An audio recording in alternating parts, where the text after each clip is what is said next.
اما بعد فاعوذ باللہ من الشیطان الرجیم بسم اللہ الرحمن الرحیم یا ایھا الذین آمنوا اتقوا اللہ ولتنظر نفس ما قدمت لغد واتقوا اللہ ان اللہ خبیر بما تعملون ولا تكونوا كالذين نسوا الله فأنساهم أنفسهم أولئك هم الفاسقون لا يستوي أصحاب النار وأصحاب الجنة أصحاب الجنة هم الفائزون صدق الله العظيم رب اشرح لي صدري ويسر لي امري واحلل عقدة من لساني يفقهوا قولي اللهم ربنا الهمنا رشدنا واعذنا من شرور انفسنا اللهم ارنا الحق حقا وارزقنا اتباعه وارنا الباطل باطلا وارزقنا اجتنابه اللہم وفقنا لما تحب وترضى آمین یا رب العالمین۔ پچھلے ہفتے ہم نے ان 3 آیات پر جو ابھی میں نے تلاوت کی ہیں ایک حد تک اپنی گفتگو مکمل کر لی تھی۔ ہماری آج کی گفتگو جو نسبتاً مختصر بھی ہے اصل میں اسی گفتگو کا ضمیمہ ہے، چونکہ ایک ہفتے کا وقفہ پڑ چکا ہے، لہذا ناگزیر ہے کہ چند باتوں کو ذہن میں تازہ کر لیا جائے۔ پہلی بات تو یہ سامنے رکھیے کہ سورہ حدید اور سورہ حشر ان دونوں کے مابین جو چند امور مشترک ہیں ان میں سے خاص طور پر اس وقت ہمارے لیے جو اہم پہلو ہے وہ یہ کہ سورہ حدید کا پہلا رکوع جو 10 آیات پر مشتمل ہے اور سورہ حشر کا تیسرا اور آخری رکوع جو 7 آیات پر مشتمل ہے، ان کے مضامین کا ذرا اگر آپ تقابلی مطالعہ کریں تو ایک عجیب ایک عکسی ترتیب آپ کو نظر آئے گی، ریسیپروکل ہے ان میں معاملہ، مشابہت بھی اور پھر ایک عکسی ترتیب بھی۔ سورہ حدید کی پہلی آیت ہے کہ جو تسبیح باری تعالیٰ سے شروع ہو رہی ہے، سبح للہ ما فی السماوات والارض۔ سورہ حشر کی آخری آیت ہے جو تسبیح باری تعالیٰ پر ختم ہو رہی ہے، یسبح لہ ما فی السماوات والارض وہو العزیز الحکیم۔ وہی الفاظ ہیں کہ جو پہلی آیہ مبارکہ کے ہیں، فرق صرف یہ ہے وہاں فعل ماضی ہے، یہاں فعل مضارع ہے۔ سبح للہ ما فی السماوات سبح للہ ما فی السماوات والارض وہو العزیز الحکیم، یہ پہلی آیت ہے سورہ حدید کی، اور آخری الفاظ ہیں سورہ حشر کے، یسبح لہ ما فی السماوات والارض وہو العزیز الحکیم۔ مشابہت بھی ہو گئی اور اس میں وہ کمپلیمنٹری ریشو جو ہے وہ بھی سامنے آ گئی کہ فعل ماضی اور فعل حال نے مل کر گویا کہ زمان کا احاطہ کر لیا،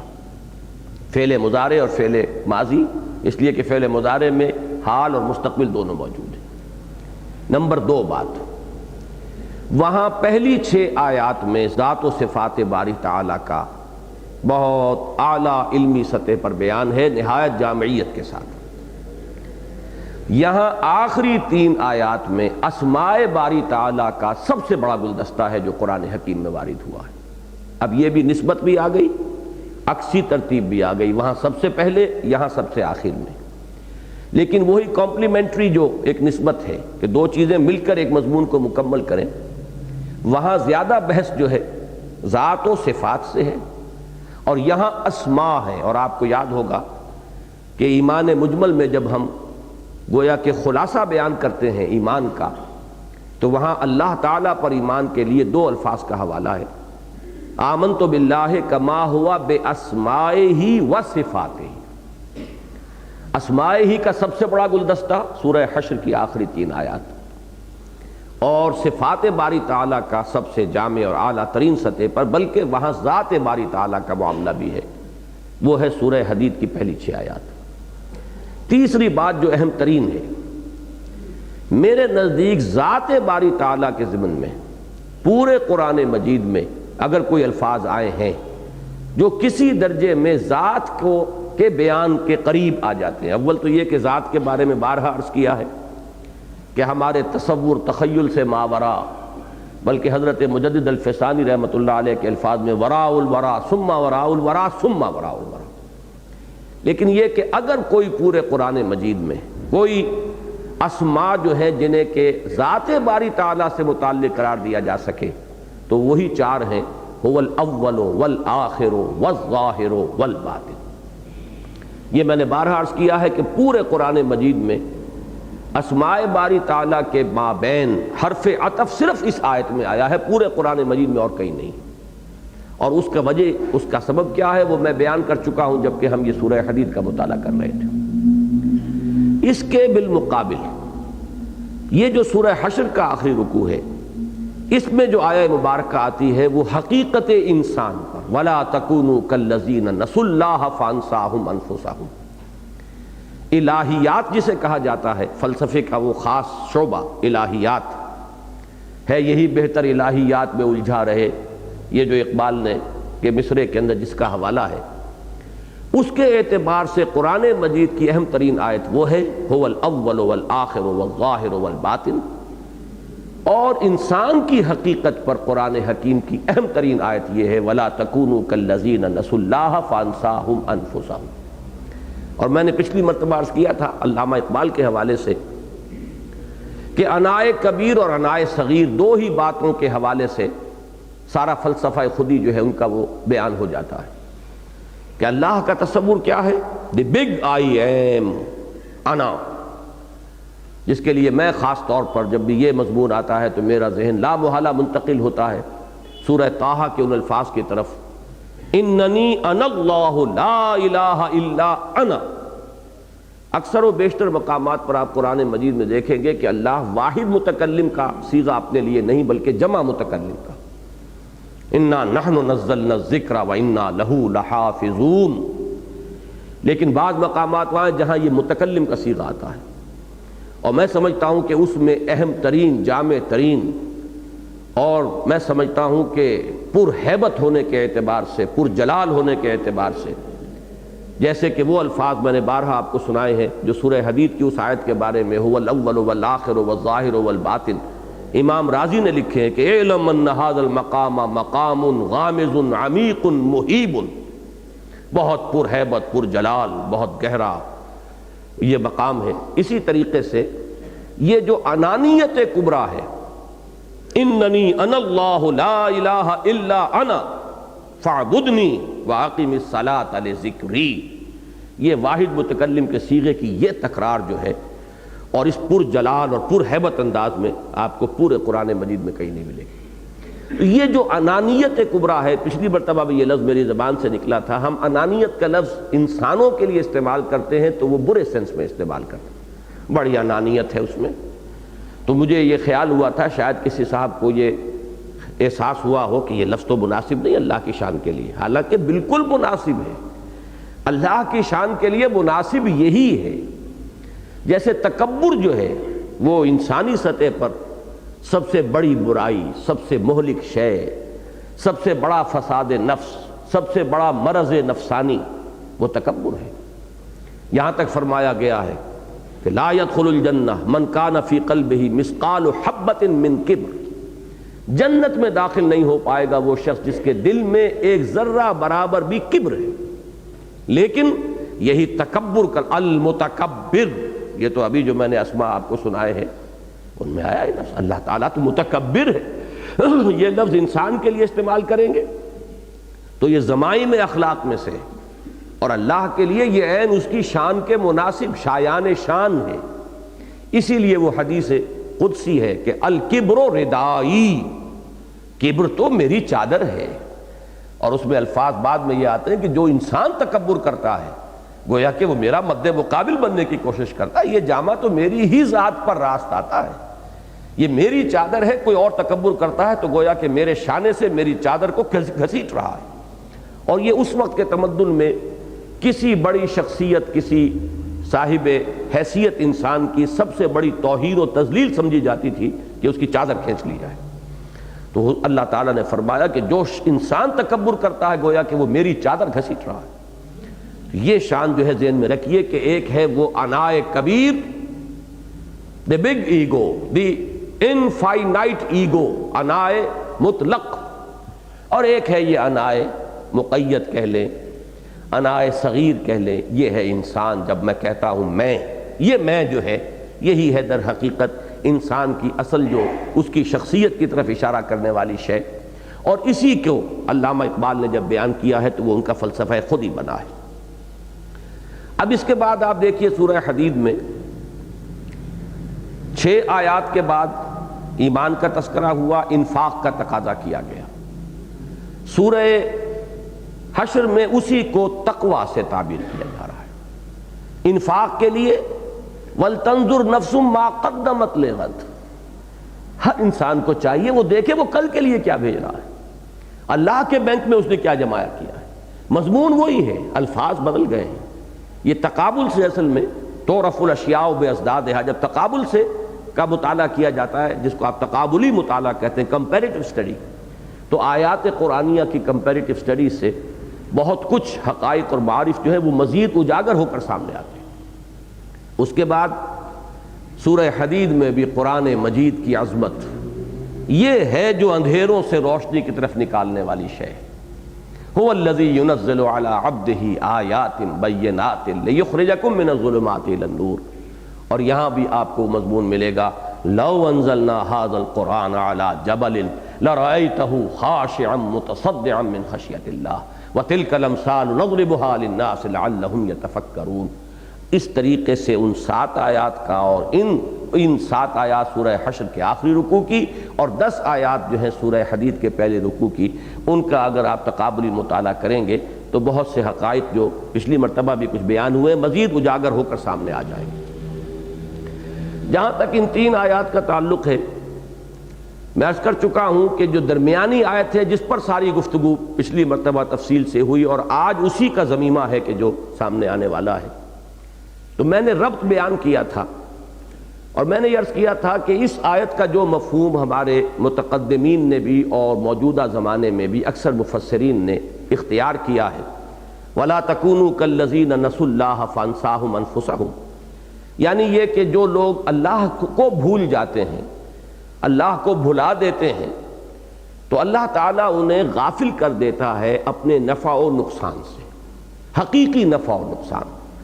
اپنے حقیقی کامیابی اور ناکامی۔ ذالک یوم التغابن، کامیابی اور ناکامی کا دن تو ہے قیامت کا دن۔ جب اللہ کو انسان بھول گیا تو اپنے نفع و نقصان سے بھی وہ غافل ہو گیا اور اس طرح وہ ہلاکت اور بربادی کا نوالا بن گیا۔ امام راضی نے ایک نکتہ اور اس میں نکالا تھا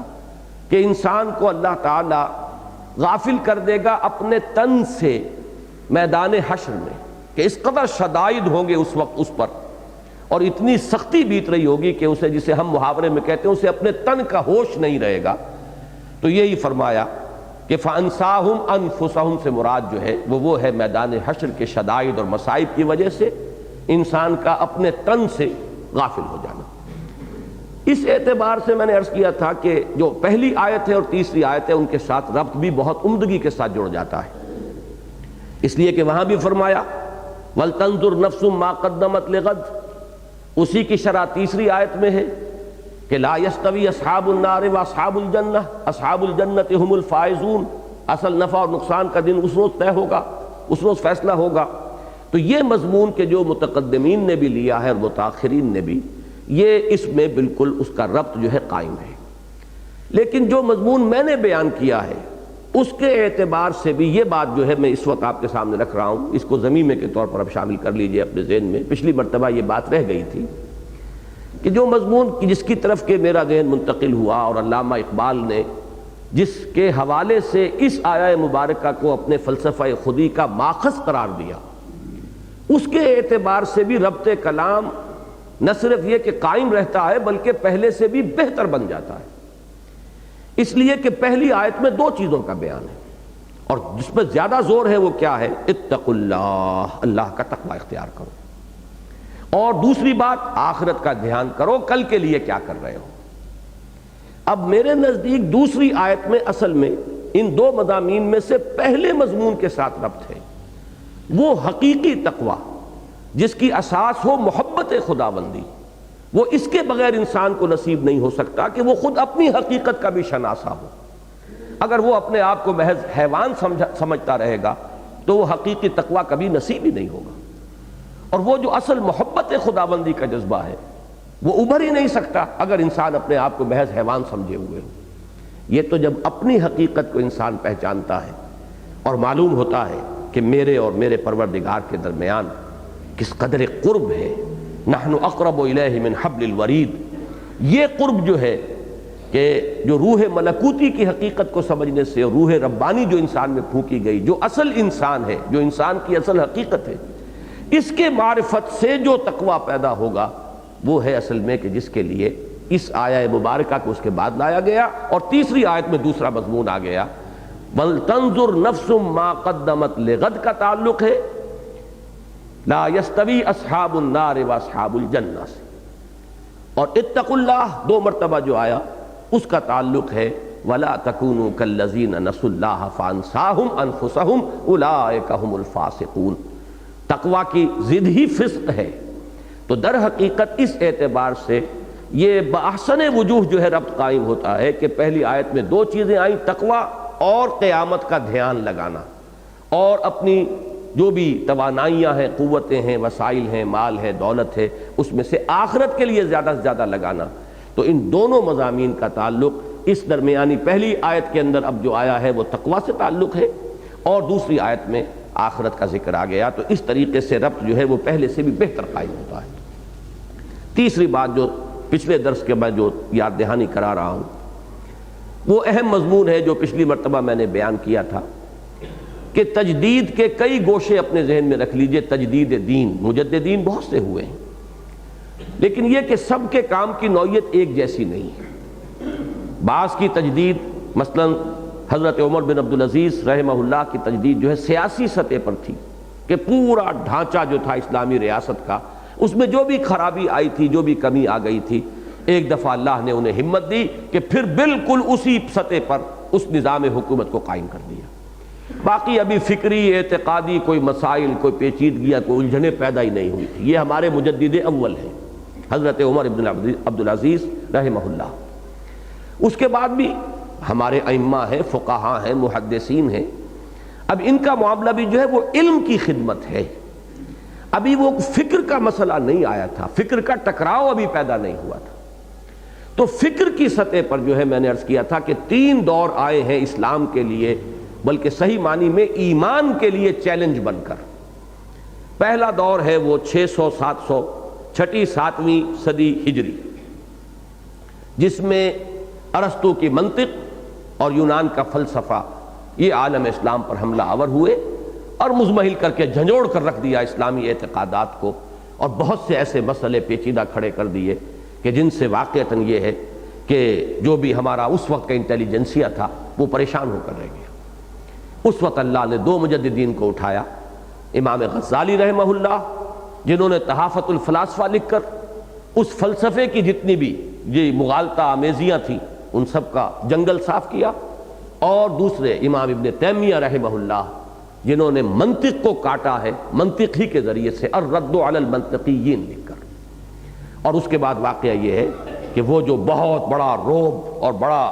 دبدبہ قائم ہو گیا تھا یونان کے فلسفہ اور منطق کا، وہ ختم ہو کر رہ گیا۔ اس کے بعد دوسرا بہت بڑا چیلنج اسلام کو آیا، وہ تصوف کے راستے سے آیا۔ یعنی پہلے دور میں منطق جمع فلسفہ تھا، اور دوسرا دور جس کا میں ذکر کر رہا ہوں وہ فلسفیانہ تصوف یا متصوفانہ فلسفہ، یہ فلسفہ اور تصوف کی آمیزش تھی، اور اس میں ہمہ اوست وحدت الوجود کی عوامی سطح پر جو تعبیرات ہوئیں، ہمہ اوست اس سے نہ صرف یہ کہ دین کا تشخص ختم ہو رہا تھا، شریعت محمدی کا تشخص ختم ہو رہا تھا، ملت اسلامی کا تشخص ختم ہو رہا تھا، مسجد مندر ہکڑو نور سب ایک ہی ہے، اندر باہر سب وہ ایک ہی ہے۔ اب وہ چیز ایک تو ہے علمی سطح پر وحدت الوجود کا مسئلہ، ایک ہے عوامی سطح پر ان چیزوں کو لا کر اس طرح بکھیر دینا۔ تو واقعہ یہ ہے کہ خاص طور پر ہندوستان میں شدید ترین خطرہ لاحق ہو گیا تھا، جس کا سب سے بڑا مظہر بھی سامنے آ گیا، اور وہ اکبر کا دین الہی، جس نے باضابطہ اعلان ہی کر دیا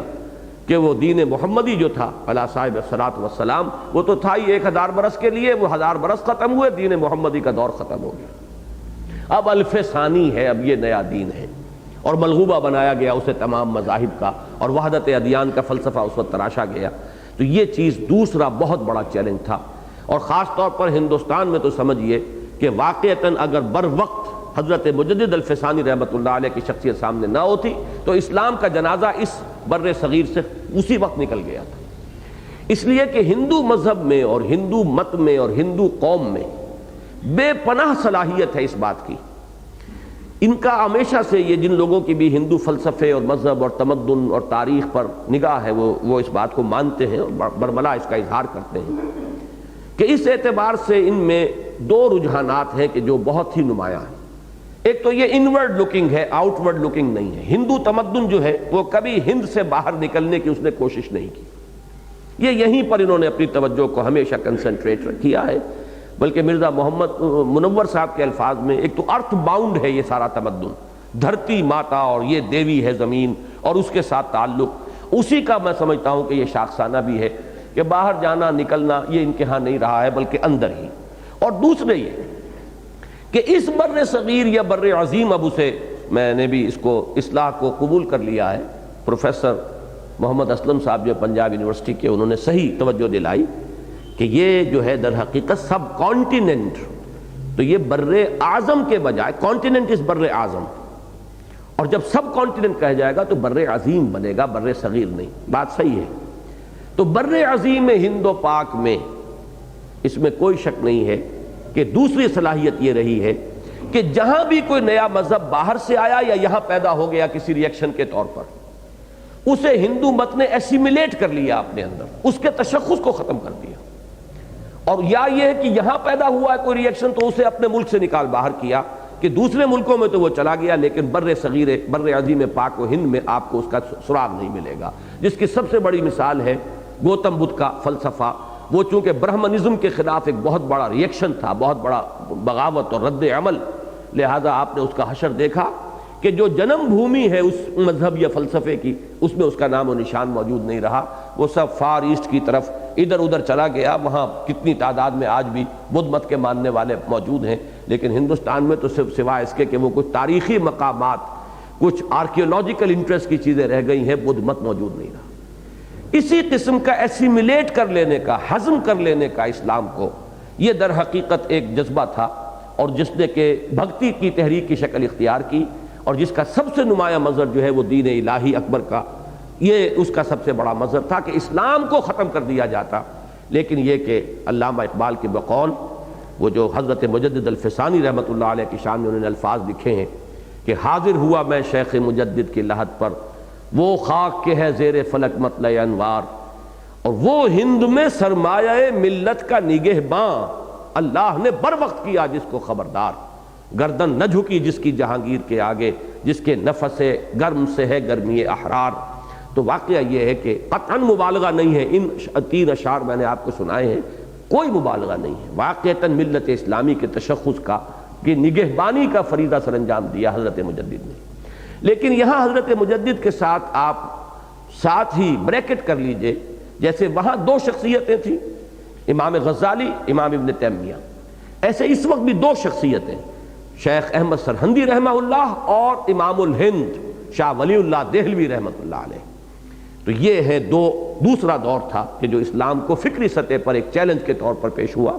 اور اس کے لیے اللہ تعالیٰ نے ان 2 عظیم شخصیتوں کو اٹھایا۔ تیسرا دور وہ ہے کہ جو اس جدید سائنٹیفک جو ایک کلچر پیدا ہوا، اور سائنٹیفک نظریات اور سائنٹیفک خیالات، اور ہر چیز جو ہے فلسفہ بھی اب جو ہے بجائے منطق کے زیادہ وہ انحصار کرتا ہے، نفسیات بھی اب بجائے صرف کسی نظریاتی بحثوں کے زیادہ اب قائم ہے فلسفی یہ سائنٹیفک معلومات پر۔ اس دور میں آ کر میں نے عرض کیا تھا کہ یہ جو چیلنج آئے طبیعیات کے میدان سے اور پھر بایولوجی علم الحیات کے میدان سے، طبیعیات کے میدان سے جو چیلنج آیا تھا وہ تو جلدی ہی ایویپوریٹ ہو گیا، اس لیے کہ مادہ جو تھا اس کی وہ ٹھوس پنا اس کا ختم ہو گیا، مادہ خود تحلیل ہو کر انرجی کی شکل اختیار کر گیا۔ اب تو جو لوگ سائنس کے اس ارتقاء کا ساتھ نہیں دے رہے ہیں ذہناً، وہ کچھ پچھلی صدی کی باتیں جو ہے دہراتے ہیں، ورنہ یہ کہ اس کا معاملہ ختم ہو گیا۔ ورنہ اس وقت جب یہ حملہ ہوا تھا بڑا شدید تھا، جس کا سب سے بڑا ہمارے بر صغیر پاک و ہند میں یا بر عظیم پاک و ہند میں سب سے بڑی جو نمائندہ شخصیت بن گئی تھی وہ سر سید احمد خان کی تھی۔ معجزات کا انکار کیا وہ بھی اسی کی بنیاد پر، جنوں کے وجود کا انکار کیا وہ بھی اسی کی بنیاد پر، وحی کے بارے میں بڑی گمراہ کن باتیں کہیں وہ بھی اسی کی بنیاد پر، معراج جسمانی کا انکار کیا وہ بھی اسی کی بنیاد پر، کہ یہ جو دبدبہ قائم ہو گیا تھا، رعب قائم ہو گیا تھا فزکس کا، اور وہ نیوٹونین فزکس کا دور ہے، اسے ذہن میں رکھیے، ابھی آئنسٹائن کا تو وجود تھا ہی نہیں، اس کی وجہ سے گویا کہ اس کو حاکم بنایا گیا، اور اسلام کے یہ جتنے بھی ما وراء طبیعیاتی فنومینا ہیں ہمارے ایمان سے متعلق، ان کی وہ توجیحات کرنے کی کوشش کی گئی کہ جو اس فزیکل جو بھی فنومینا اور فزیکل جو لاز ہیں ان کے اندر ایکسپلین ہو سکے۔ یہ در حقیقت اس دور کا تھا، لیکن جیسا کہ میں نے عرض کیا وہ دور ہی گیا، اب تو وہ چیلنج ہی ختم ہوا۔ آئنسٹائن نے آ کر اور جو اب آگے بڑھی ہے طبیعیات، اس نے تو اب انرجی کا دور ہے، باقی کوئی کس کو میٹر کہتے ہیں اس کا تو کوئی وجود ہی نہیں رہا۔ لیکن دوسرا جو آیا تھا در حقیقت چیلنج، وہ آج تک بھی برقرار ہے اور اس کے اثرات بہت زیادہ وسیع حلقے میں پھیلے، اور وہ ہے ڈارون کا نظریہ ارتقاء، جس نے کہ تخلیق انسان کے معاملے کو اس طریقے سے چیلنج کیا ہے۔ اب آپ اندازہ کیجئے، قرآن حکیم میں 7 مقامات پر قصہ آدم و ابلیس آتا ہے۔ آدم و ابلیس کا قصہ آپ کو سورہ بقرہ میں ملتا ہے پورا رکوع، سورہ اعراف میں ملتا ہے پورا رکوع، سورہ حجر میں ملتا ہے، پھر سورہ بنی اسرائیل اور سورہ کہف متصل 2 سورتیں ہیں ان میں ملتا ہے، پھر سورہ طٰہٰ میں مل جاتا ہے، اور عجیب ترتیب ہے اس میں نے کئی مرتبہ پہلے عرض کیا ہے کہ ادھر سورہ حجر اور بنی اسرائیل کے درمیان صرف ایک سورت حائل ہے، سورۃ النحل، ادھر سورہ کہف اور سورہ طٰہٰ کے درمیان ایک سورت حائل ہے سورہ مریم۔ تو اگر محراب بنائی جائے تو یوں بنے گی کہ سورہ بنی اسرائیل اور سورہ کہف جڑی ہوئی ہیں اوپر، ان دونوں میں بھی ذکر ہے قصہ آدم و ابلیس کا۔ ایک سورت ادھر چھوڑ کر آئیے سورہ حجر، ایک سورت ادھر چھوڑ کر جائیے وہ سورہ طٰہٰ، ان دونوں میں ذکر ہے قصہ آدم و ابلیس کا۔ پھر ذرا ادھر آئیے تو سورہ اعراف، یہ ہے 7ویں پارے میں، 8ویں پارے میں جا کر ذکر آئے گا، یہ 7ویں میں ہے جی، 8ویں پارے میں۔ ادھر چلیے تو یہ سورہ صاد میں ذکر آ رہا ہے 23ویں پارے میں، وہ بالکل اسی طرح، ادھر سے 8واں ادھر سے 8واں، اور پھر ایک اضافی ہے اور وہ سورہ بقرہ کا ہے، اس لیے کہ باقی 6 کی 6 سورتیں جو ہیں وہ مکی ہیں، صرف واحد یہ مدنی سورت ہے سورہ بقرہ جس میں کہ قصہ آدم و ابلیس آئے۔ اب آپ سوچئے ایک طالب علم جب قرآن مجید کو پڑھتا ہے، آدم کی تخلیق کا ذکر آتا ہے، مٹی سے، کہیں گارے سے، کہیں سنے ہوئے گارے سے، مختلف چیزیں سامنے آ رہی ہیں، اور پھر یہ کہ ابلیس کے ساتھ معاملہ اور ابلیس کا وہ چیلنج، اور اسی کی بنیاد پر قرآن مجید جو ہے اپنے فلسفہ اور حکمت کو اٹھا رہا ہے کہ اے لوگو سمجھو کہ ابلیس تمہارا دشمن ہے، ان الشیطان لکم عدو فاتخذوہ عدوا، اور اس شکوہ کیا اللہ تعالیٰ نے سورہ کہف میں، افتتخذونہ وذریتہ اولیاء من دونی وہم لکم عدو بئس للظالمین بدلا۔ کیا ہو گیا تمہیں؟ تمہاری عقل جو ہے، تمہاری مت کیوں ماری گئی ہے؟ وہ تمہارا دشمن ازلی، تم اسے اپنا دوست بنائے پھرتے ہو۔ یہ قرآن کے فلسفے کے اہم نکات ہیں۔ اب جو شخص ڈارون کا نظریہ ارتقاء پڑھے اور وہ سمجھے کہ یہ تو ایک حیوانوں میں سے ہی ابھرا ہوا ہے، کہ یہ اسی زمین پر یہ سارا قصہ ہوا ہے، یہیں یہ حیوانوں کا ارتقاء ہوا، انہی میں سے ایک ذرا نسبتاً زیادہ ارتقاء یافتہ حیوان انسان ہے، کیسے ٹیلی کرے گا، کیسے ریکنسائل کرے گا ان چیزوں کو؟ سوائے اس کے کہ اگر ذرا شریف ہے، کچھ زیادہ غور و فکر کا بھی عادی نہیں ہے، تو وہ ایک پوٹلی ادھر رکھے گا، عقائد کی پوٹلی، کہ یہ تو میں مانتا ہوں عقیدے کے طور پر، اٹس ڈوگما، کہ اللہ نے انسان کو بنایا، مٹی سے بنایا، اس سے بنایا، پھر شیطان کے ساتھ پھر وہ معاملہ بھی ہوا، فرشتوں کے سامنے بھی پیش کیا، یہ تو ڈوگما ہے بھائی، اس کے لیے کوئی عقل کی دلیل، کوئی منطق کی دلیل، کوئی سائنٹیفک کوئی بنیاد نہیں۔ ایک ہے سائنٹیفک، وہ یہ ہے، اور ان دونوں چیزوں میں آپ کو معلوم ہے کہ بعد المشرقین ہے۔ نتیجتاً انسان جب ان دو چیزوں کو اپنے ذہن میں رکھے گا، دو متضاد چیزوں کو بیک وقت مانے گا، متضاد سمجھتے ہوئے جانتے ہوئے، تو اس کا اپنا فکر بھی سپلٹ ہو جاتا ہے، اس کی اپنی پرسنالٹی بھی سپلٹ ہو جاتی ہے۔ وہ سپلٹ پرسنالٹی دنیا میں کچھ نہیں کر سکتی، منقسم شخصیت وہ دنیا میں کوئی کام نہیں کر سکتی۔ یہ تو بڑی well integrated and well composed personalities ہوتی ہیں جو دنیا میں کوئی کام کر سکتی ہیں۔ یہ جو فلسفہ ہے، جیسا کہ میں نے عرض کیا پچھلی مرتبہ، اگرچہ سائنس کے میدان میں تاحال وہ ایک نظریہ ہے، اس پر جرح بھی ہوئی ہے، جیسے وکلا جرح کرتے ہیں گواہوں پر، جرح بھی ہوئی ہے، بہت سی چیزیں اس کے خلاف بھی کہی گئی ہیں، لیکن اس کا متبادل کوئی نظریہ تاحال سامنے نہیں آ سکا۔ اور یہ اب سمجھیے کہ ایک صدی بیت رہی ہے، اس پوری صدی میں اس نے جس طریقے سے پولیوٹ کیا ہے، پولیوشن ایک تو وہ ہے جو فضا کی اور پانی کی ہو رہی ہے، جس کا پوری دنیا میں اس وقت چرچا ہے، ہمارے انوائرنمنٹ کا اور فضا کا اور پانی کا پولیوشن ہے، سمندر پولیوٹ ہو رہے ہیں، لیکن سب سے بڑھ کر جو پولیوشن ذہن میں ہوئی ہے کہ وہ انسان کی عظمت اور انسان کا کوئی علیحدہ مقام اور انسان کی کوئی حیثیت اور علیحدہ مرتبہ، اس کا کوئی جداگانہ تشخص، یہ ختم ہوا اور انسان نرا ایک حیوان بن کر رہ گیا۔ بس آپ کہہ سکتے ہیں نسبتاً زیادہ ہائر پلین پر ہے، وہ ہے بالکل حیوان، حیوان کے علاوہ انسان میں کچھ اور نہیں۔ نتیجہ کیا نکلا؟ جیسا کہ میں نے پچھلی مرتبہ عرض کیا تھا کہ ادب اور بعض اوقات فلسفے تک کے راستے سے وہ فکر سامنے یہ آئی ہے کہ اب انسانوں کا اصل امام حیوان ہے، حیوانوں سے اب استدلال کیا جاتا ہے، اخلاقیات کی جو کا انہدام کیا گیا ہے، اخلاقی قدروں کا جو انہدام کیا گیا ہے، وہ اسی حوالے، حیوانوں میں تو کوئی تقسیم نہیں ہے۔ یہ خام خواہ انسانوں نے اپنے پاؤں میں بیڑیاں ڈالنی ہیں، اپنے پاؤں میں زنجیریں ڈالنی ہیں، حیوان تو ماں بیٹی بیوی بہن میں کوئی فرق نہیں کرتا، جہاں اس کو ضرورت ہوتی ہے ایک طبعی تقاضا ابھرتا ہے اس کے اندر سے، اور جیسے بھی ہو جو بھی اسے اپنے جنس کا اپوزٹ سیکس جہاں بھی مل جائے، اپنے نوع کا اپوزٹ سیکس، اپنی سپیشیز کا اپوزٹ جو سیکس مل جائے گا، وہ اس سے اپنی پیاس بجھا لے گا، جیسے کہ پانی جہاں مل جائے پیاس بجھا لی جاتی۔ یہ ہے جس نے کہ ساری ان قدروں کو پامال کر کے رکھ دیا، اور اسی کا نتیجہ یہ جیسا کہ میں نے عرض کیا تھا کہ یہ ٹپ آف دی آئس برگ کی حیثیت رکھتی ہیں چیزیں، کہ اب نیوڈ کلبز بھی ہیں اور بالکل ننگے، حیوان تو کوئی کپڑے نہیں پہنتے، انہیں تو کوئی شرم نہیں ہے۔ یہ خامخواہ انسان نے شرم کا لبادہ اوڑھ لیا، وہ بالکل ننگے پھرتے ہیں اور وہ سب کچھ ہوتا ہے،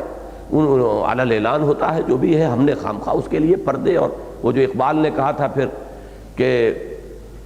غیرت نہ تجھ میں ہوگی نہ زن اوٹ چاہے گی، یہ ایک یعنی جس تہذیب جدھر جا رہی ہے کہ یہ تو ادھر جا رہی ہے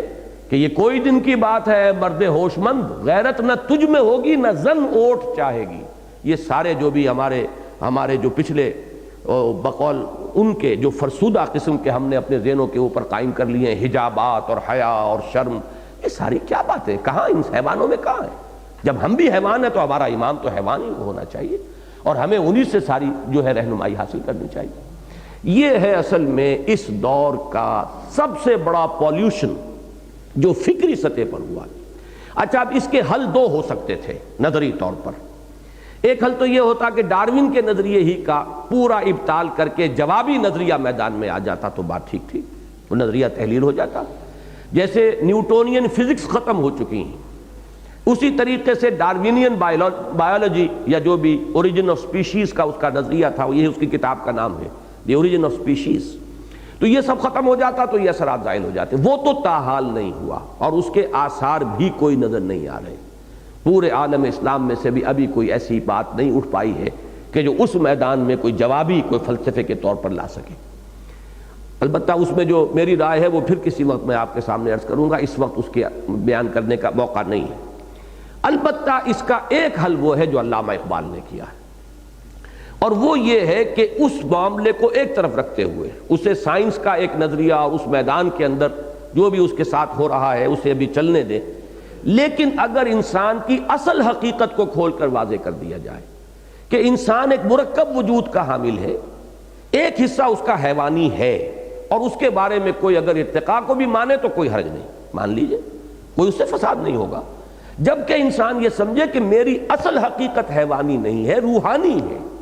میں اصل جو ہوں وہ سیلف ہے میری، وہ میری خودی ہے، وہ میں جو ہوں وہ یہ نہیں ہوں۔ یہ جو میٹیریل شیٹس جو میں نے آپ کو اپنشد کے حوالے سے جملہ سنایا کہ man in his ignorance identifies himself with the material sheets, which encompasses real self.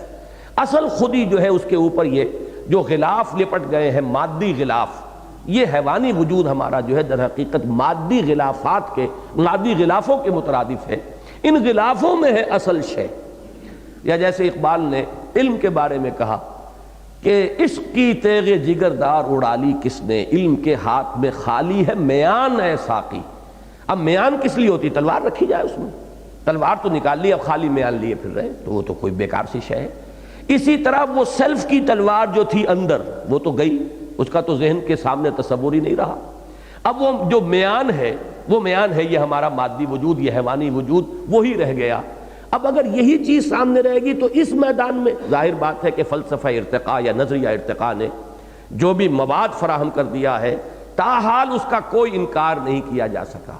Technicalities ہیں بعض جو حضرات اس موضوع سے دلچسپی رکھتے ہیں ان کے لیے میں عرض کر دوں اگرچہ ذرا ٹیکنیکل ایشو ہے. یہ فلسفے کی بنیاد کیا ہے؟ فلسفے کی بنیاد یہ ہے کہ اس دنیا میں حیوانات کو برقرار رہنے کے لیے، اپنے تسلسل کو باقی رکھنے کے لیے ایڈیپٹیشن کرنی پڑتی ہے اپنے ماحول کے ساتھ. تو سروائیول آف دی فٹسٹ کا اصول چلتا ہے. یہاں تقابل چل رہا ہے، تنازع للبقاء، جو اسٹرگل فار ایگزسٹنس ہے وہ جاری ہے. اور اس میں ظاہر بات ہے جو سروائیول آف دی فٹسٹ کا اصول ہے وہی قائم ہے یہاں پر، کہ جو اقبال نے جو کہا ہے جرم ضعیفی کی سزا مرگ مفاجات. جو فٹ نہیں رہے گا وہ ایلیمینیٹ کر دیا جائے گا، ختم ہو جائے گا، جو فٹ ہوگا وہ باقی رہے گا. تو یہ جو بقائے اصلح یا سروائیول آف دی فٹسٹ ہے یہ اس کے فلسفے کا پہلا نقطہ ہے. دوسری بات وہ یہ کہتا ہے کہ جب انوائرنمنٹ بدلتا ہے تو ایک لیونگ جو آرگنزم ہے وہ اس کے ساتھ اپنے جسم کے اندر ایک ایڈجسٹمنٹ کرتا ہے، اس کے مطابق اپنے جسم کے اندر کچھ ایکوائرڈ کریکٹرز حاصل کر لیتا ہے. اگر کہیں سردی زیادہ ہے تو اس کے مطابق اس کے جسم میں کچھ تبدیلیاں آئیں گی، اس لیے کہ اس ماحول کے اندر آ گیا ہے. بہت شدید گرمی کے ماحول میں رہتا ہے تو اس کو ساتھ اپنے آپ کو ہم آہنگ کرنے کے لیے، تو ان کو کیا کہا جاتا ہے؟ Acquired characters. اب تیسری بات اس نے یہ کہی ہے کہ یہ ایکوائرڈ کریکٹرز تھوڑے تھوڑے ہوتے ہیں، بہت مائنیوٹ، اور پھر یہ نسل بعد نسل منتقل ہوتے ہوئے بڑھتے بڑھتے اتنے ہو جاتے ہیں کہ بالکل نئی سپیشیز وجود میں آ جاتی. ٹیکنیکلی جو جرا کی گئی ہے، اگر اس میں ایک بات وہ ثابت کر دیں، سائنٹیفک نظریہ جو ہے وہ ایک اسٹیبلش سائنٹیفک فیکٹ کب بنتا ہے؟ جبکہ اسے سائنٹیفکلی ویریفائی کرا دیا جائے، ورنہ اس سے پہلے وہ نظریہ رہے گا. آپ ویریفائی کرائیے اسے، تجربے کے ذریعے سے ویریفائی کرا دیجئے، وہ ثابت اب وہ قبول کر لیا جائے گا ایز اے فیکٹ. اس نظریے میں اصل کروشل پوائنٹ کیا ہے کہ اگر یہ ثابت کر دیا جائے کسی تجربے کے ذریعے سے کہ ایکوائرڈ کریکٹر وہ ہیریڈیٹی کے ذریعے سے، توارث کے ذریعے سے اگلی نسل کو منتقل بھی ہو سکتے ہیں، اس کا تجربہ کرنا پڑے گا میدان کے اندر، معمل کے اندر. اگر یہ ثابت نہیں آپ کر سکتے تو فلسفہ جو ہے وہ نظریہ ہی رہے گا، اس وقت تک اس کو ایک اسٹیبلشڈ فیکٹ کی حیثیت سے قبول نہیں کیا جائے گا. تو یہ ٹیکنیکل بات ہے. اصل میں اس بحث کو ہم چھوڑ سکتے ہیں. ہم کہہ سکتے ہیں کہ بھائی اگر اس حیوانی وجود کے لیے کوئی شخص یہ بھی مانتا ہے کہ یہ واقعی حیوان ہے تو ہم بھی مانتے ہیں کہ واقعی حیوان ہے، اور اگر اس کے لیے کوئی یہ شخص سمجھے کہ یہ ایوالو ہو کر آیا ہے لوور اینیمل سے اوپر تک، تو ہم اس کو بھی اسلام کے یا قرآن کے منافی قرار نہیں دیں گے. اصل شے کیا ہے؟ میری اصل حقیقت یہ ہے ہی نہیں. میری اصل حقیقت تو کوئی اور ہے، اور وہ ہے میری وہ روح کہ جو بہت پہلے پیدا کی گئی تھی. ابھی تو اس مادی کائنات کا آغاز بھی نہیں ہوا تھا. عالم ارواح میں جب کہ ہمیں پیدا کیا، جب ہم جنود مجندہ تھے، جب کہ ہم لشکروں کی صورت میں تھے، جب کہ اللہ نے ہم سے عہد لیا تھا الست بربکم قالوا بلی، تو یہ حیوانی وجود تو ابھی تھا ہی نہیں. یہ جو تنزل جس کو میں کہتا ہوں، اس پر بھی مجھے اس مضمون کو آگے بڑھانا ہے. یہ تنزل ہے، اصل میں لطافت سے کثافت کی طرف تنزل ہوا ہے. اس کو بڑی خوبصورتی سے کہا ہے حضرت بیدل نے، ہر دو عالم خاک شد تا بست نقش آدمی، اے بہار نیستی از قدر خود ہوشیار باش. یہ جو حقیقت مطلقہ ہے اس سے جو ایک فعل امر کن کا جو ظہور ہوا تھا، اس نے جو بھی شکل اس وقت اختیار کی، انتہائی لطیف کوئی شے. ایک قسط جو ہے اس سیٹ جن لوگوں نے لیا ہے ان میں وہ دوسری قسط جو ہے حقیقت انسان کی، بڑی ثقیل ہے، مشکل ہے، لیکن جن حضرات کو دلچسپی ہو اس کے اوپر کوشش کریں، ذہن لگائیں. اس میں میں نے یہ باتیں بحث کی ہیں. یہ کن کیا ہے، کلمہ کیا ہے، عالم امر کیا ہے، عالم خلق سے اس کا فرق کیا ہے. لیکن وہاں سے پھر یہ لطافت نے کثافت کی طرف تنزل کیا ہے. پھر اس جب بالکل خاک تک آ گئے، کثیف ترین معاملہ پیدا ہو گیا، دس کرسٹ آف دی ارتھ، اب یہاں سے وہ ایولیوشن کا پروسیس شروع ہوا۔ اگر آپ مان بھی لیں نظریہ ارتقاء کو تو یہاں سے اب ارتقاء کا عمل ہوا، اس سے پہلے سارا تنزل کا عمل تھا۔ لیکن یہ سب کیا ہے؟ یہ ہے ہمارے اس اینیمل بینگ کا معاملہ۔ وہ جو معاملہ ہے روح کا، وہ تو باری تعالیٰ کی ذات کے ساتھ بڑا قرب رکھنے والی ایک حقیقت ہے۔ وہ تو سرائے امر رب اور وہ فعل کن جو ابتدائی معاملہ تھا، وہ اس دور میں وہاں اس وقت اس کو پیدا کیا گیا تھا اور ان سے ایک معاہدہ کیا گیا تھا، لست بربکم قالوا بلا، میں تو حقیقت میں وہ ہوں۔ یہ تو ایک غلاف ہے جو اللہ نے اس دنیا کی زندگی میں، جو بہت ہی محدود سا وقفہ ہے۔ میری زندگی تو بہت طویل ہے، تو اسے پیمانہ امروز و فردا سے نہ ناپ، جاویداں پہم دواں ہر دم جواں ہے زندگی۔ یہ تو اس کا بڑا چھوٹا سا وقفہ ہے، ایک امتحانی وقفہ ہے۔ اس وقفے میں اللہ نے مجھے ایک حیوانی جسم بھی دے دیا ہے۔ اب یہ ہے کہ ایک حیوان کا اور انسان کا تعلق تو وہ ہوتا ہے کہ گھوڑا ہے اور گھوڑے پر آپ سوار ہیں، یہ بھی تو ایک تعلق ہے نا، حیوان کے اوپر آپ سوار ہیں، ایک راکب ہے، ایک مرکب ہے۔ لیکن یہ تعلق جو ہے اندر بس اس طرح کا نہیں، علیحدہ نہیں، یہ دونوں شخصیتیں اس طریقے سے باہم پیوست کر دی گئی ہیں کہ اس کے اندر ہی وہ مرکب بھی ہے حیوان، جس پر کہ راکب ہے وہ روح، لیکن ہے وہ ایک وجود کے اندر، ان کو اس طریقے سے باہم پیوست کر دیا گیا ہے کہ وہ علیحدہ علیحدہ نظر نہیں آ رہے، لیکن اس کو علیحدہ علیحدہ سمجھنا لازم ہے۔ اور وہ جو اصل سوار ہے ہمارے اس وجود کا، وہ روح ربانی یا وہ ہماری انا یا وہ ہماری خودی، وہ کوئی مادی شے ہی نہیں، اس میں ایولیوشن کا سوال ہی نہیں۔ وہ جو معاملہ ہے وہ اس سے بالا تر ہے، اس سے بہت بلند ہے، اعلیٰ ہے، عرفہ ہے۔ اب اگر یہ بات سامنے آ جائے تو ڈارون کے نظریے کا جو زہریلا اثر ہے، جو پولیوشن ہے، وہ ختم ہو جائے گی۔ اور میں نے اسی لیے پچھلی مرتبہ یہ بیان کیا تھا کہ اس آیہ مبارکہ کے بارے میں ہمارے متقدمین کا ذہن ادھر کیوں نہیں گیا؟ اسی لیے نہیں گیا کہ اس وقت یہ دوسری بات اتنی ثابت شدہ حقیقت سمجھی جاتی تھی، انسان انسان ہے، اشرف المخلوقات ہے، مسجود ملائک ہے، خلقتہ بیدیہ، جو بھی اس وقت کا کریشن کا نظریہ لوگوں کے سامنے رہا ہوگا، یہ تو زمین سے یہ جو خاک ہے لے جائی گئی اور وہاں جنت میں اس کا وہ گارہ تیار کیا گیا، اس کا حیولہ تیار کیا گیا۔ یہ اس طریقے سے ذہنوں میں چیزیں بیٹھی ہوئی تھیں کہ انسان کا ایک امتیازی مقام، انسان کا شرف، انسان کی بزرگی، انسان کی عظمت، اس کا نقش اتنا گہرا تھا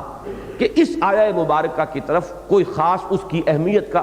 جو ہے اس کی طرف توجہ نہیں ہوئی۔ آج جب کہ صورت یہ ہے کہ ہم اس سے دوچار ہیں کہ انسان نرا حیوان سمجھا جا رہا ہے، لہذا اس وقت کی جو بھی کوئی صاحب فکر انسان ہوگا، جیسا کہ میں نے عرض کیا، علامہ اقبال کو میں نے اس دور میں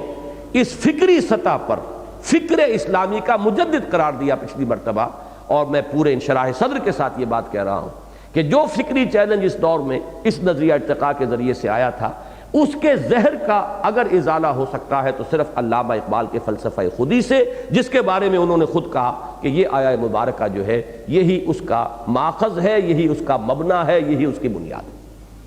یہ چیزیں تھیں ضروری جو میں نے کچھ دہرا دی ہیں۔ اب آئیے ذرا وہ پرچہ نکال لیجئے آپ۔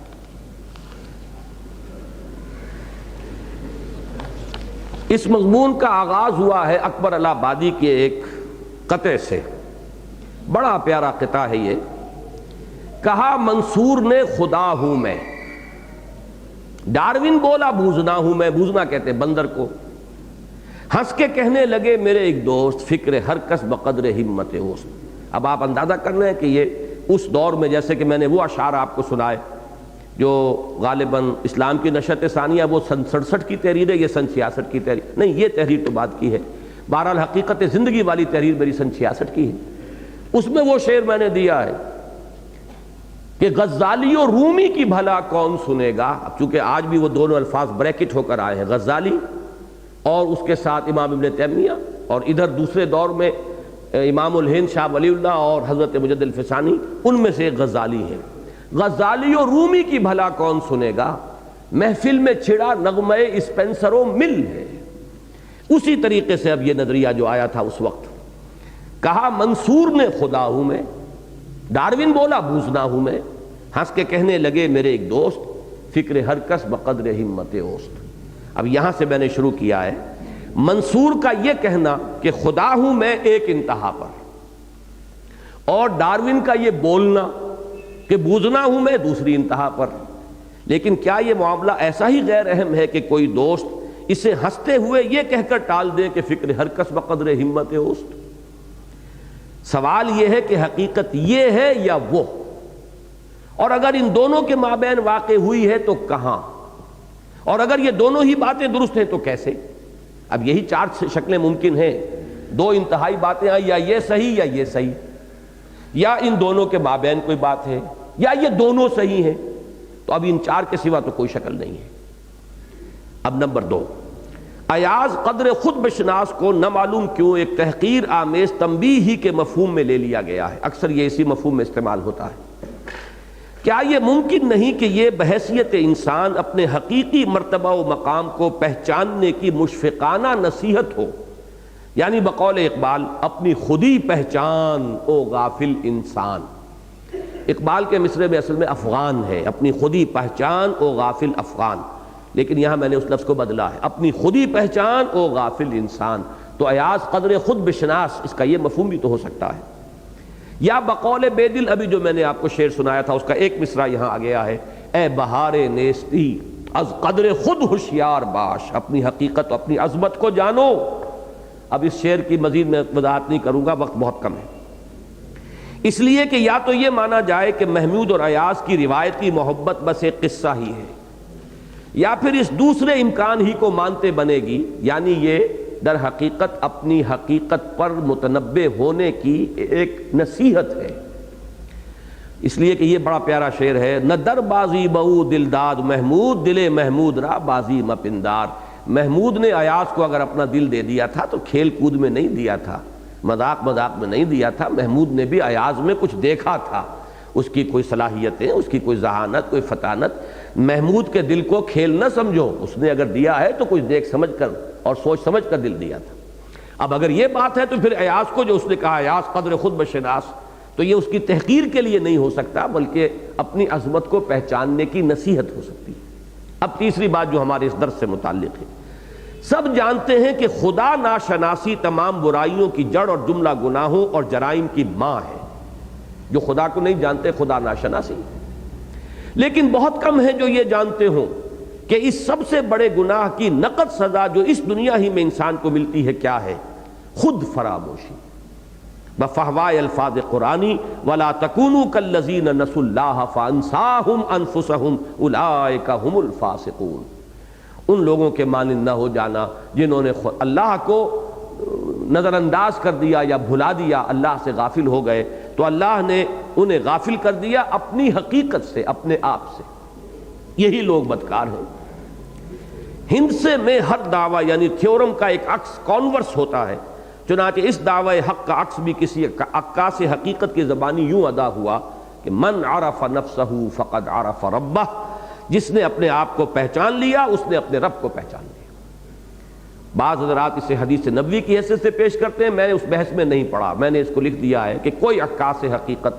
ہو سکتے ہیں، کوئی حکیم ہو، کوئی اور دانا انسان ہو، اور یہ بھی ممکن ہے کہ یہ واقعی حدیث رسول ہو، واللہ عالم. تو کیا واقعی عرفان خیش یعنی اپنی معرفت اور معرفت رب لازم و ملزوم ہے، اور حقیقت انسان اور ذات ربانی میں اتنا گہرا اور قریبی تعلق ہے؟ میں نے 2 شعر اقبال کے پچھلی مرتبہ آپ کو سنائے تھے اگر یاد ہو. کراجوئی چرا در پیچ و تابی، کس کو تلاش کر رہے ہو، کیوں پیچ و تاب میں مبتلا ہو؟ کہ او پیداست تو زیر نقابی، وہ تو آیا ہے ہویدا ہے، ہر آن موجود ہر جگہ موجود، تم محجوب ہو گئے ہو، تم پردے میں آ گئے ہو. عربی کا بھی ایک شعر ہے 10ویں جماعت کے کورس میں ہمارے تھا، اغیبو وذو اللطائف لا یغیبو. میں غائب ہو جاتا ہوں، وہ ہستی جو ہے باریک بین اور ہر آن موجود، وہ کہاں غائب ہوتی ہے؟ غیب میں وہ نہیں، ہم ہیں. اغیبو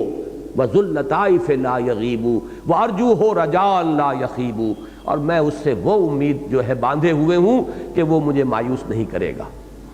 بہرحال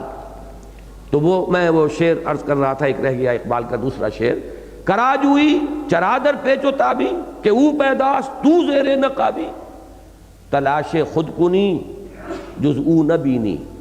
تلاش او کنی جز خود نہ یابی. اسے تلاش کرو گے تو اپنے آپ کو پاؤ گے، اور اپنے آپ کو تلاش کرو گے تو اسے پاؤ گے۔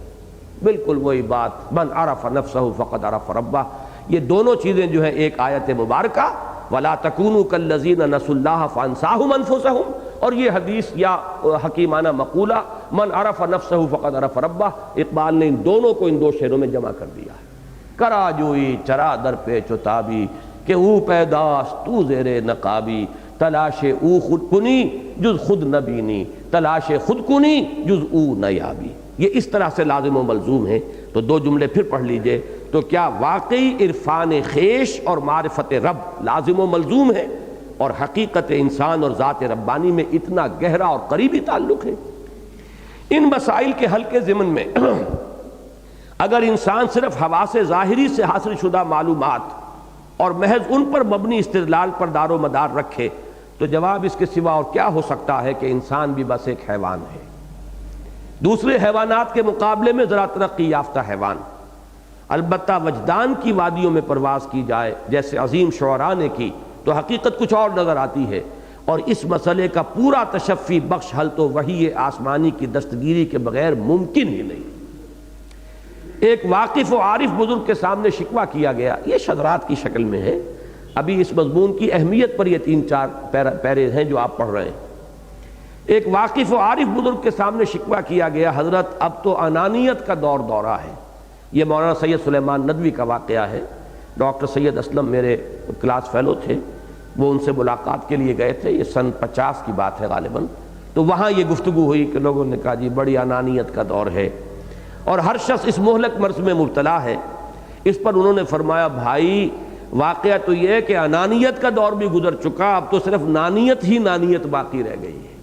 وہ انا کا بھی کہاں رہا معاملہ، اب تو صرف میٹر اور مادہ اور روٹی کپڑا اور مکان اور وہ جو مادی غلاف ہیں ان کے سوا کوئی سوچ بچار ہے ہی نہیں، نانیت ہی نانیت ہے۔ وہ انانیت بھی کبھی ہوتی تھی، اس کا دور بھی گزر چکا ہے۔ اس میں ہرگز کسی شک و شبے کی گنجائش نہیں ہے کہ دور حاضر کا سب سے بڑا المیہ یہی ہے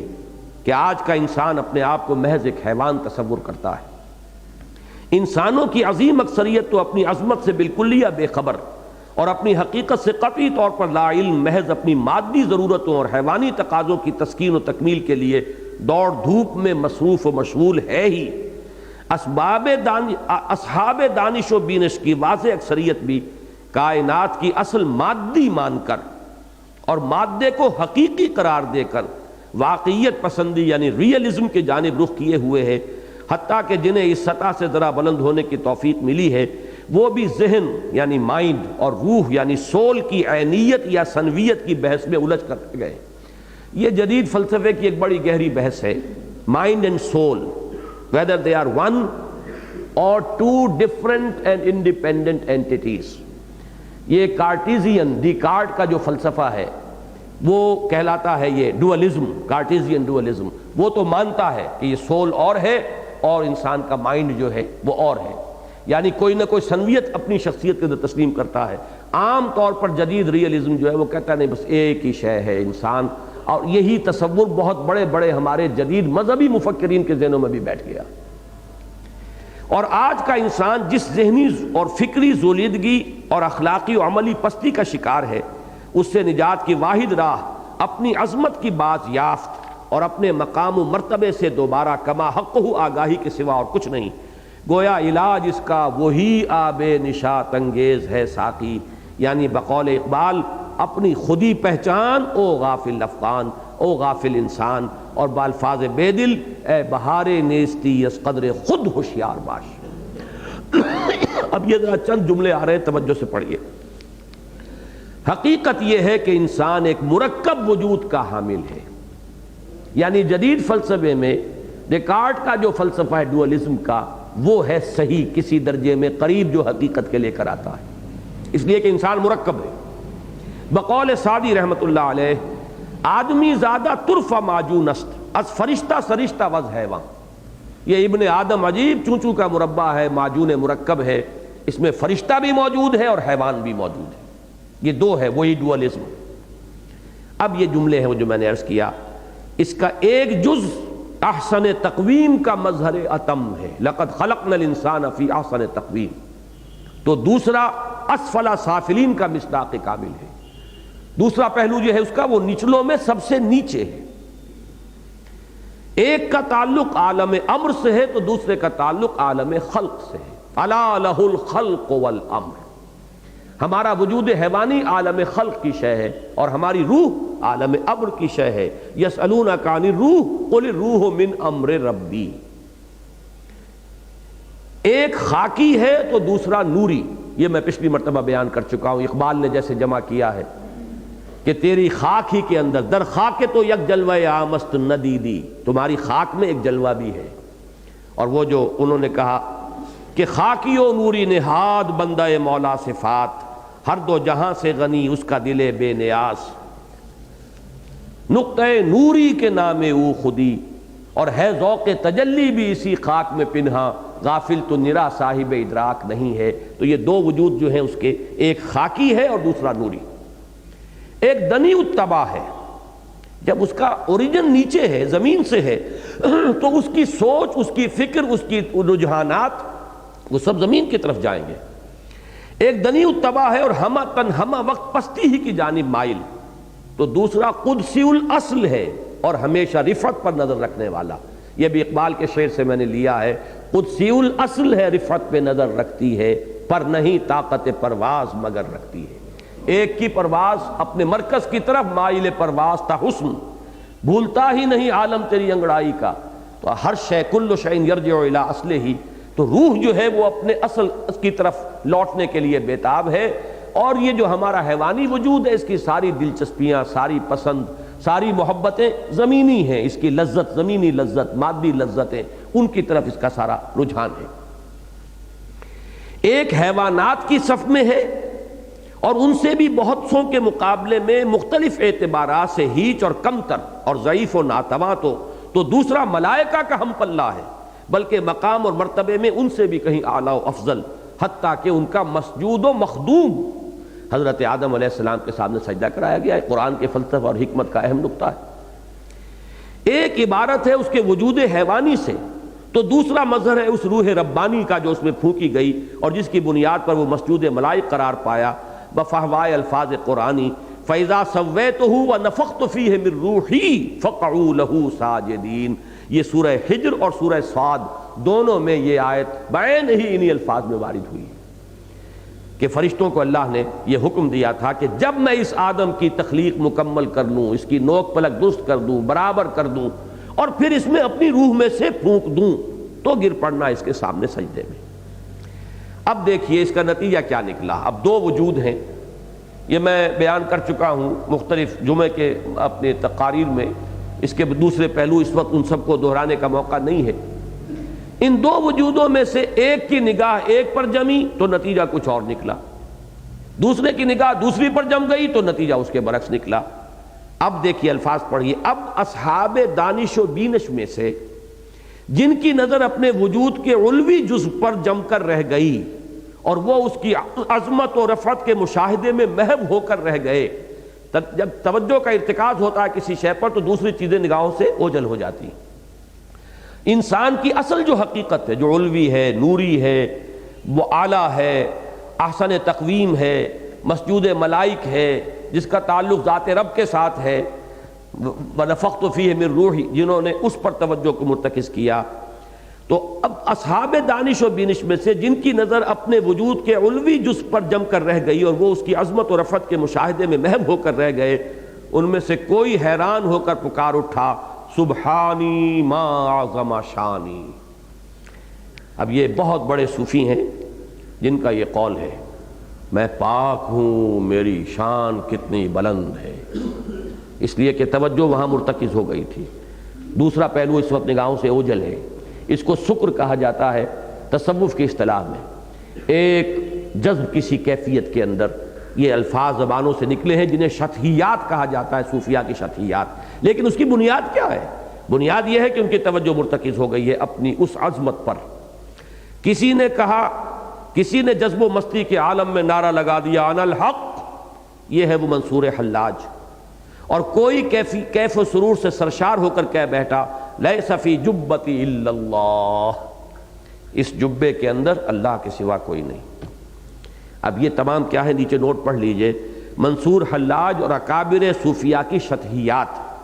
یعنی وہ جملے جو جذب و مستی کے عالم میں حالت سکر میں ان کے منہ سے نکل گئے،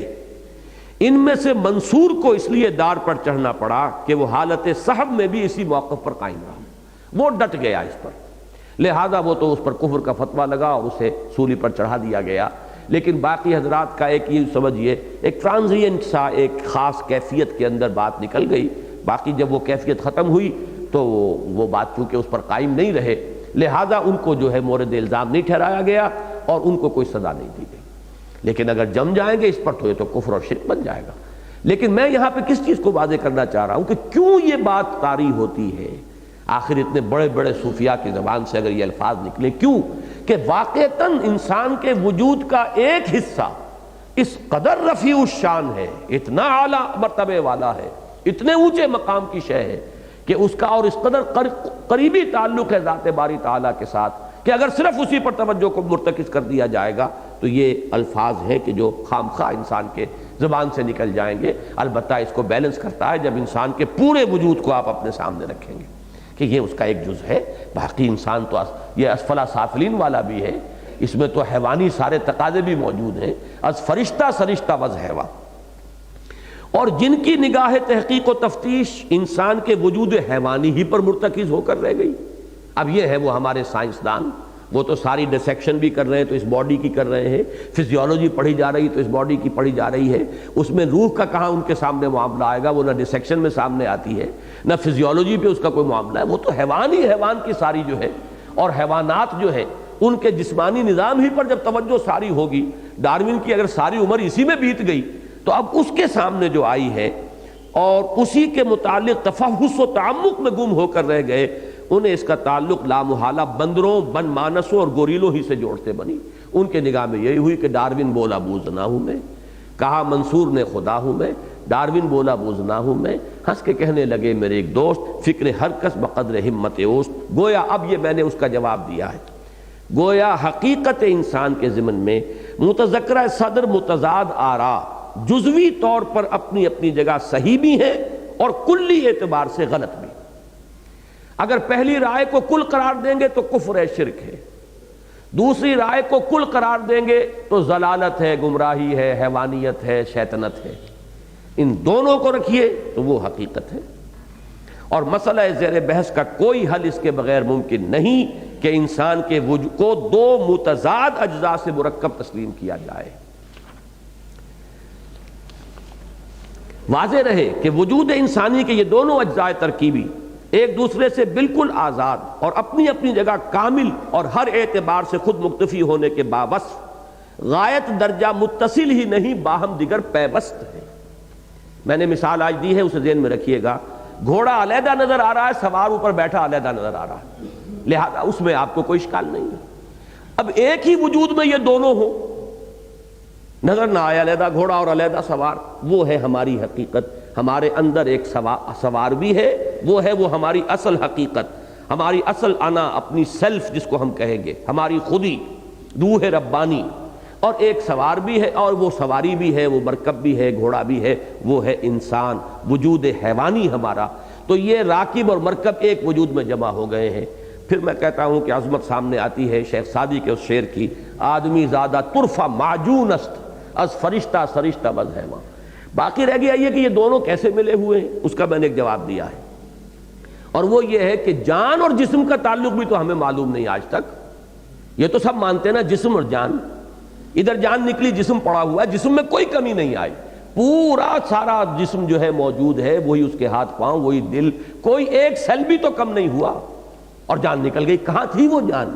تو اگر جان اور جسم کا تعلق آج تک ہمیں معلوم نہیں تو یہ جان اور جسم کو جمع کر کے ان دونوں کا تعلق جو روح سے ہے وہ اگر سمجھ میں نہیں آتا تو اس کی بنا پر اس حقیقت کا انکار نہیں کیا جا سکتا، اس لیے کہ جسم اور جان کے تعلق کو نہ سمجھنے کی وجہ سے ہم نے جان کا انکار تو نہیں کیا،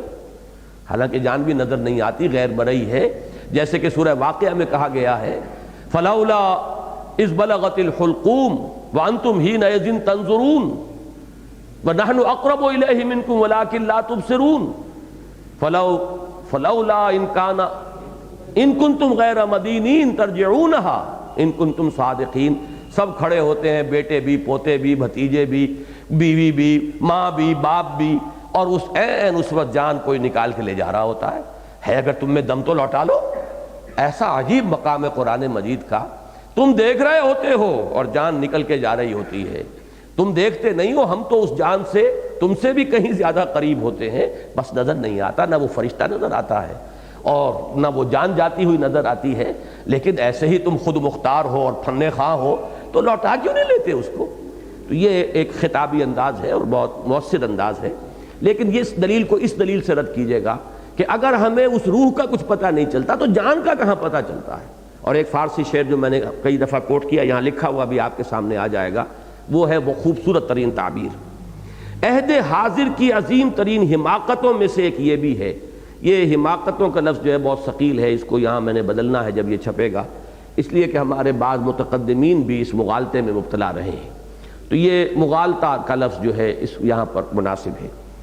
ایک یہ بھی ہے کہ روح انسانی کو جان کے ہم معنی سمجھ لیا گیا ہے،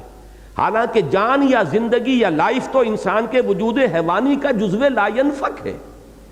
اور روح انسانی اپنا جداگانہ اور مستقل بذات وجود رکھتے ہوئے اس وجود حیوانی کے ساتھ اتصال بے تکیف بے قیاس،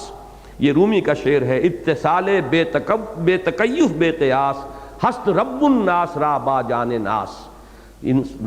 اسی کا میں نے یہاں پہ الفاظ لیے ہیں کہ رشتے میں منسلک ہے روح کے وجود حیوانی کے ساتھ اس اتصال کے ضمن میں کہاں اور کیسے کے سوالات ویسے ہی لا ینحل ہیں جیسے خود یہ سوال کہ جان اور جسم کا تعلق کس نوعیت کا ہے اور کس عضو سے متعلق ہے، اگرچہ بہت خوب کہا ہے کسی کہنے والے نے، جان نہاں در جسم او در جان نہاں۔ اب یہاں لفظ او کو آج سمجھ لیجئے، اس سے پہلے میں نے کبھی یہ کھولا نہیں ہے بات کو،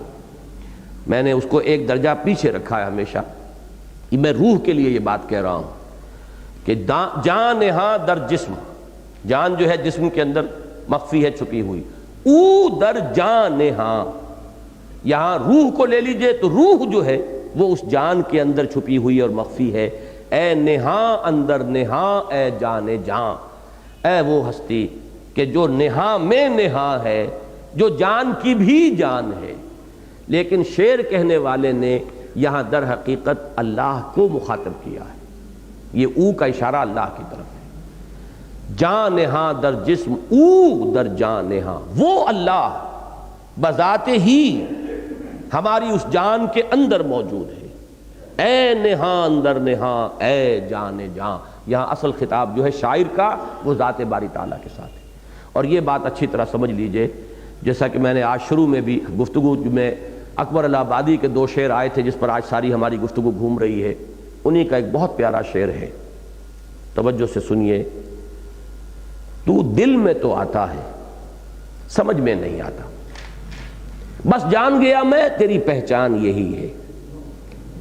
تو دل میں تو آتا ہے، میرا جو کتابچہ ہے عظمت صوم، میں نے اس میں نقل کیا ہے آخر میں، یہ در حقیقت یہ 3 پرچے اور وہ عظمت صوم والا کتابچہ، ان چیزوں کا ان دنوں میں ذرا گہرا مطالعہ کر لیں جن حضرات کو بھی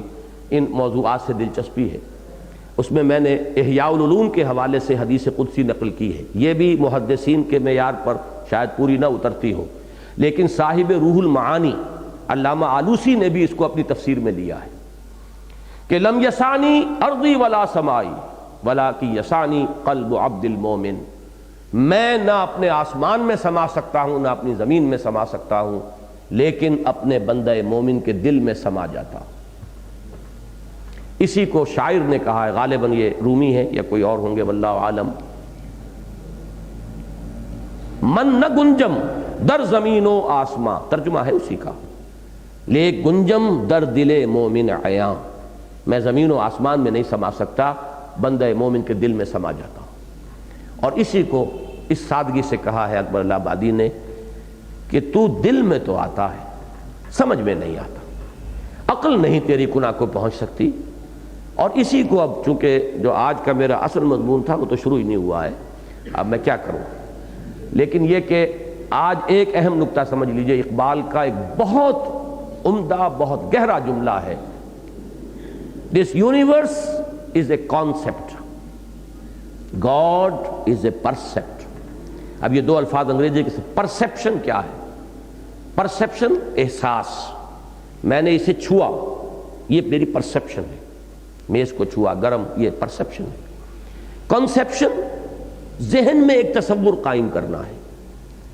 اللہ کا کوئی تصور قائم کرنا ممکن نہیں ہے،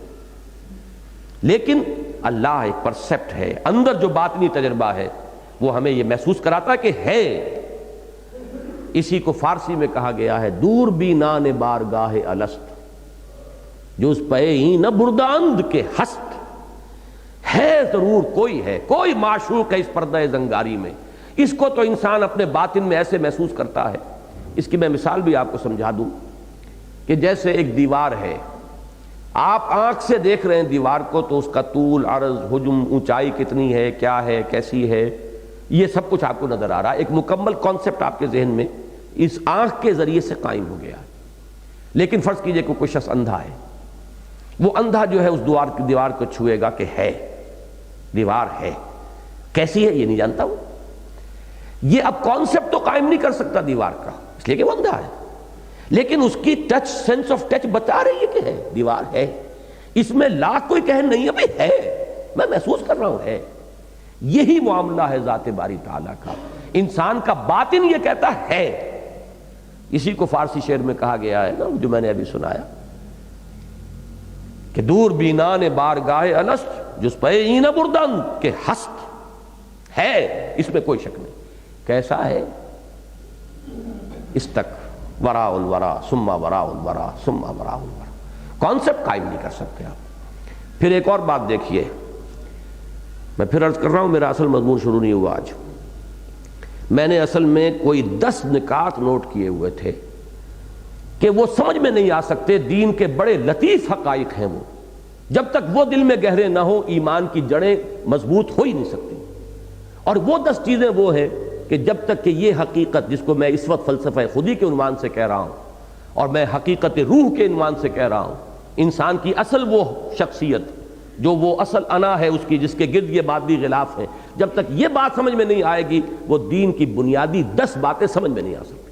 اور بڑے بڑے مفسرین اس دور کے جو ہیں انہوں نے ایسی ٹھوکریں کھائی ہیں اس میں، اس لیے کہ جدید ابھی ذہن کے اوپر چھاپ ہے اس مادی نقطہ نظر کی، جس کی وجہ سے کہ ان چیزوں کو انسان سمجھتا ہے کہ یہ کوئی زمانہ قدیم کی باتیں ہیں، کوئی شاعرانہ خیالات ہیں، ان سے جو ہے زیادہ اعتنا کرنے کی ضرورت نہیں ہے۔ تو میں شاید ابھی ایک سیشن اور لوں ان چیزوں کے لیے، ان 10 نکات کو واضح کرنے کے لیے۔ بہرحال اس وقت میں صرف ایک بات اور عرض کر رہا تھا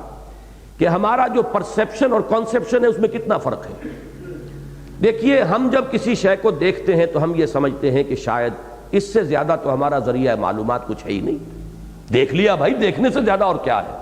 لیس الخبر کالمعائنہ، دیکھ لیا، آنکھوں سے دیکھ لیا، آنکھوں دیکھی حقیقت، اس سے زیادہ یقینی کیا ہوگی۔ حالانکہ اگر آپ غور کریں گے جو کچھ دیکھنے سے علم آپ کو حاصل ہوتا ہے وہ بالواسطہ ہے، انڈائریکٹ ہے، ڈائریکٹ نہیں ہے۔ آپ کا اصل انا، چلیے انا کو چھوڑ دیجئے، اصل کمپیوٹر تو یہاں ہے، یہاں ہے، اس کا وہ ویژن سینٹر جو ہے ہمارے دماغ کے اس گوشے کے اندر، آنکھ دیکھتی ہے، اس سے ریلے ہو رہی ہیں وہ سینسیشنز نروز کے ذریعے سے اور ڈیسائفر ہو رہی ہیں وہاں۔ یہ بالکل ایسے ہے جیسے ایک بالکل بند کمرے کے اندر آپ بیٹھے ہو اور باہر کے آسمان کو آپ صرف کسی آلے سے دیکھ رہے ہو، وہ آپ کی ڈائریکٹ ویژن نہیں ہے، کہیں سے وہ اسکرین کے اوپر آ رہا ہے کمرے کے اندر آسمان اور اس کے تارے اور ستارے، تو آپ کمرے میں بیٹھے دیکھ تو رہے ہیں اس کو، لیکن یہ ڈائریکٹ ویژن نہیں ہے، آپ اپنی آنکھ سے نہیں دیکھ رہے، بلکہ وہ تو کچھ اور تاروں سے، کیبلز کے ذریعے سے وہ آسمان کی تصویر جو ہے وہ آپ کے اس کمرے کے اندر کسی اسکرین کے اوپر جو ہے وہ اس کو نمایاں کر رہی ہے، تو یہ انڈائریکٹ ویژن ہے آپ کا۔ بالکل اسی طرح میں جو ہوں، اصل میں، وہ تو کہیں اندر چھپا ہوا ہے، وہ اس آنکھ سے تو اس کو صرف معلومات ملی ہیں، ان معلومات کے ذریعے سے اس کمپیوٹر سے اس نے اس کو ڈیسائفر کر کے کچھ انٹرپریٹیشنز کی ہیں، انفر کیا ہے، تو یہ ساری جو ہمیں معلومات حاصل ہوتی ہیں یہ سب کی سب انڈائریکٹ ہیں، جبکہ در حقیقت ہمارا وہ باطنی وجود، ہمارا وہ حقیقی انسان اللہ کا جو احساس کرتا ہے وہ براہ راست احساس کرتا ہے۔ اسی کو میں نے کئی دفعہ واضح کیا ہے سورہ حدید اور سورہ تغابن دونوں میں کہ بصیر اور خبیر میں فرق کیا ہے۔ اصل شے وہ خبیر ہونا ہے، اصل خبر جہاں پہنچی ہے وہ ہے، باقی یہ کہ بصارت تو انڈائریکٹ ایک شے ہے، آپ نے کوئی چیز دیکھی اور دماغ میں جا کر ڈیسائفر ہوئی ہے وہ کہ یہ کیا ہے جو آپ نے دیکھا ہے۔ باقی اصل براہ راست جو مشاہدہ کرنے والی شے ہے وہ اندر ہے۔ اللہ کا مشاہدہ براہ راست ہوتا ہے بشرطے کہ یہ اس آئینہ قلب کے اوپر سے میل اتار دیے گئے ہوں، اس قلب کے اوپر جو حجابات ہیں ان کو اتار دیا گیا ہو، اٹھا دیا گیا ہو۔ آج اسی پر اکتفا کیجئے، بات اس مضمون چونکہ اہم ہے اس لیے گھبرائیے نہیں، اگر ایک نشست ہم اور بھی اس پر لگا دیں گے، لیکن آئندہ اب میں تمہید میں کچھ بھی عرض نہیں کروں گا، بلکہ صرف وہ 10 نکات بیان کر دوں گا، وہ 10 نہایت لطیف اور اساسی اور اہم حقائق ہمارے دینی فکر کے، کہ جن کا کوئی صحیح تصور اس کے بغیر نہیں ہو سکتا کہ یہ جو ایک ڈول ہمارا وجود ہے، مرکب وجود، اس حقیقت کو ہم تسلیم نہ کریں۔ بارک اللہ لی ولکم فی القرآن العظیم ونفعنی وإیاکم بالآیات والذکر الحکیم۔